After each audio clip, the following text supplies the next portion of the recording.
गरुडगमन तव चरणकमलमिह मनसि लसतु मम नित्यम् गरुडगमन तव चरणकमलमिह मनसि लसतु मम नित्यम् मनसि लसतु मम नित्यम् मम तापमपाकुरुदेव मम पापमपाकुरुदेव मम तापमपाकुरुदेव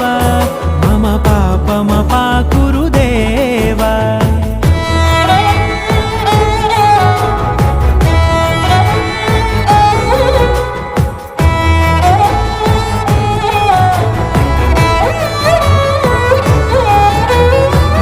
जनयन विधिनमुचिहरण मुख विबुध विनुत पद पद्मा जल जनयन विधिनमुचिहरण मुख विबुध विनुत पद पद्मा